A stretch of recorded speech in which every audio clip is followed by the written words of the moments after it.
guys. Nice to see you. It's been a few months. I'm Chef Eli. I work with Bill and Vince, and we miss you guys very much. Hopefully we can get back into the cafe very soon. But today I wanted to share with you a recipe for gluten-free Brazilian cheese rolls. Something that you can do very quickly and would be a rock star moment for you for your Thanksgiving dinner. So let's start with the ingredients. First of all, we have 1.25 cups of whole milk, 1/2 cup of oil, 4 tablespoons of salt, 500 grams of sour yuca starch. This is the brand that I like to use. You can find this in any Brazilian grocery store and probably in the Spanish or Latin section of your local supermarket. Again, this is a sour yuca starch, not to be confused with sweet yuca starch. All right, and then finally 2 whole eggs and 8 ounces of aged cheddar cheese. First step we're gonna do, we're gonna take the milk and the oil and we're gonna bring it over to the heat over here. You wanna bring your milk and your oil to a slight boil, and I'll show you how it looks like right when it comes up. But yeah, that's a 1.5 cups of milk, and then that's a 1/2 cup of oil. Here at the house, you can use canola oil, but my wife and I, we like to cook with avocado oil, and it's a lot healthier than the canola oil. We have 500 grams of the sour yuca starch, and I'm gonna grate the 8 ounces of cheddar cheese, live action for you.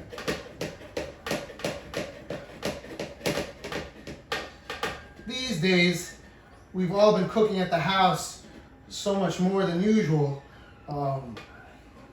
so we thought that it would be a nice idea to bring you some unique recipes that you can just crank out at your house. Let you guys show off a little bit. Be careful, these cheese graters are a little tricky, and it can get you if you're not careful. Let's take a look at the milk. You gotta be careful. The milk comes up really quickly, and from 1 second to the other, it's gonna spill all over your stove.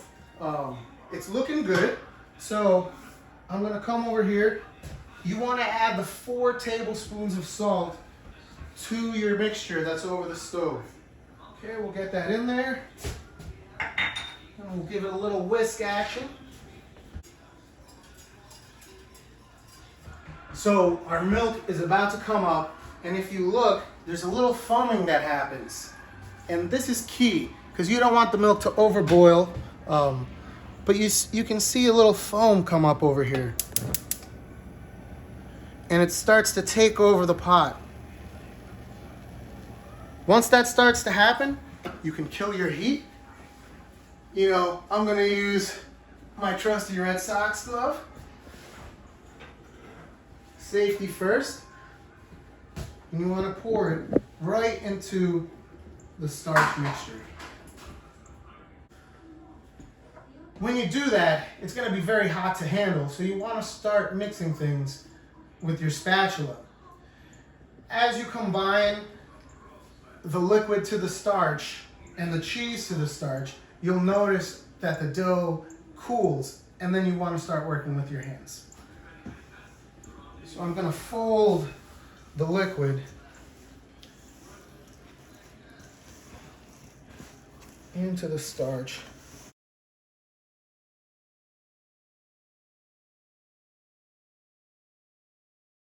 I like to mix it to a certain point where it's not so floury and you get these little clumps. Once you start to see this happen, I'll incorporate a little cheese, probably half of the cheese, and 1 of the eggs.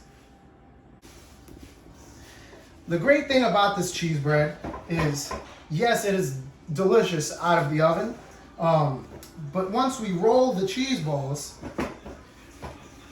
you want to spread them apart in the sheet pan and then stick them in your freezer. Once they've hardened, you can throw them into a Ziploc bag and then cook them later. We're making progress now, and now you can go ahead and start working with your hands. So we'll add the rest of the cheese, the last egg,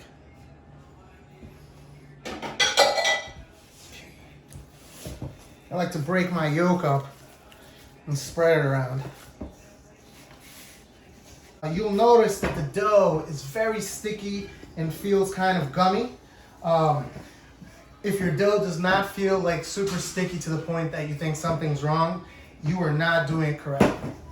You'll see it like starts to stick to my hands, but you want to mash it, rub your hands on the bowl, and then go right back into working it. And you want to mix it until everything is incorporated. A lot of the cheese will melt as you combine the dough,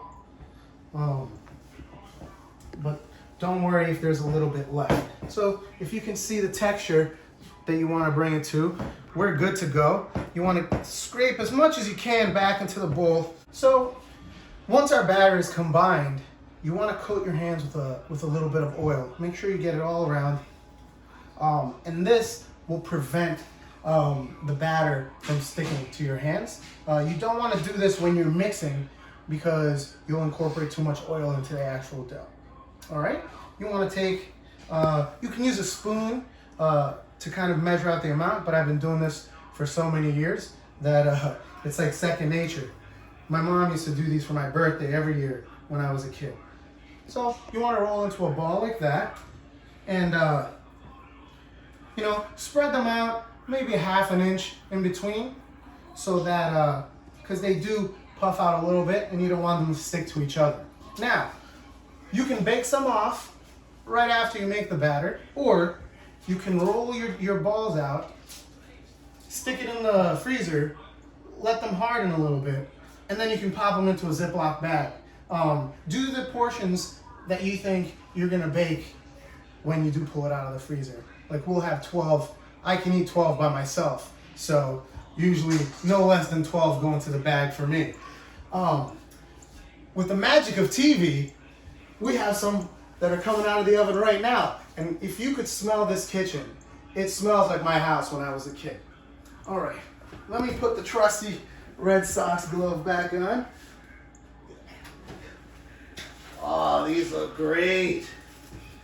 These look great. You want to bake them in the oven at 450 for 15 minutes. Be very careful because they may look like they're not burning on the top if you go over the time, but underneath you'll see there's a caramelization that happens. And once that goes black, they're not going to taste as good. Well, there you have it, guys. Brazilian cheese rolls